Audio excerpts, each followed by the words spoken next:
जय जगन्नाथ।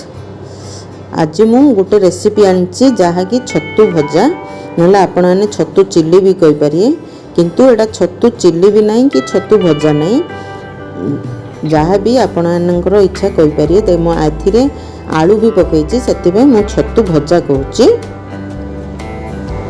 चलतु स्टार्ट करवा।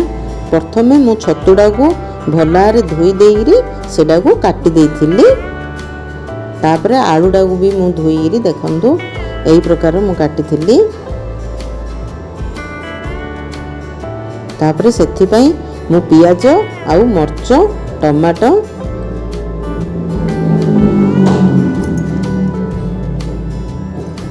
नेथिली।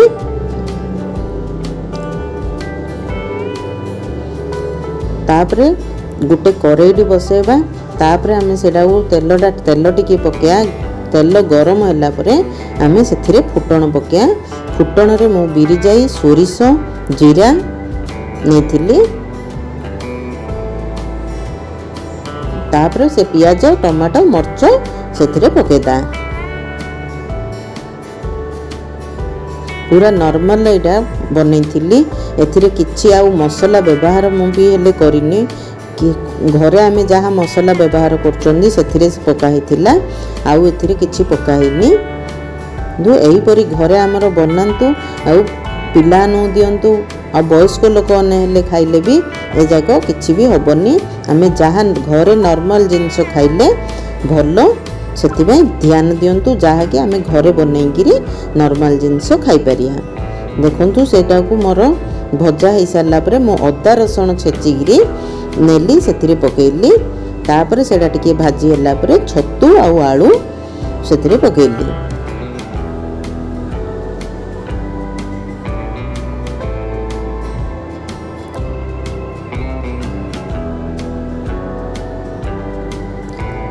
मु एबे भागवतर मु अध्याय छाड़ुची। आपण मैंने निश्चय मोर सकाळु वीडियो देखंतु आउ जानंतु जे भागवतर आमे तो जार टाइम न थाउची तो से माने पढ़ी पारनंती।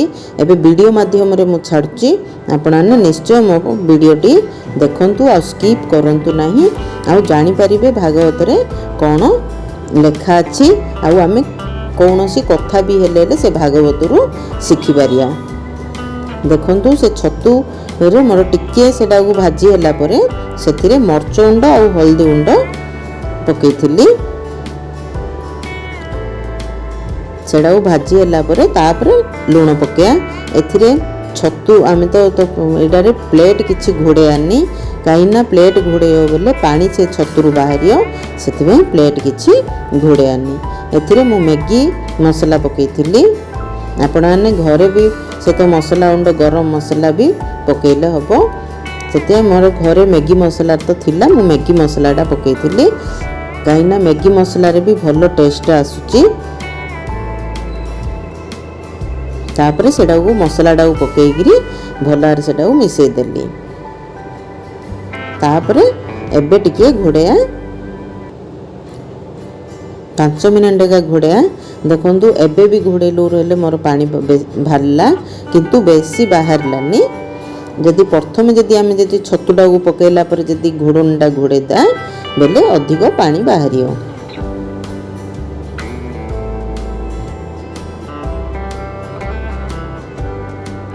दो 5 मिनट लागिला आउ भाजिया पई हेयला मोर छतु आलू भजा। निश्चय मोर एपरी वीडियोटी देखिगिरी वीडियोटी देखिगिरी निश्चय ए रेसिपीटा बनांतु। आउ सहज रेसिपीटा भी आउ टेस्टी भी लागुथुला। एथिरे किछि मसला भी व्यवहार होइनी, बहुत मसला व्यवहार होइनी, तेल भी अधिक व्यवहार होइनी। ए रेसिपीटा घरे निश्चय ट्राई करंतु। जय जगन्नाथ। धन्यवाद। पुणी भेट होबा नेक्स्ट वीडियो रे।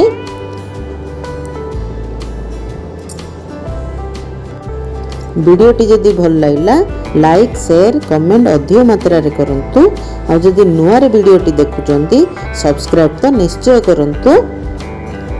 मते भल पाइबा एमिति दियंतु। मु निश्चय नुआ नुआ वीडियो आनिबी।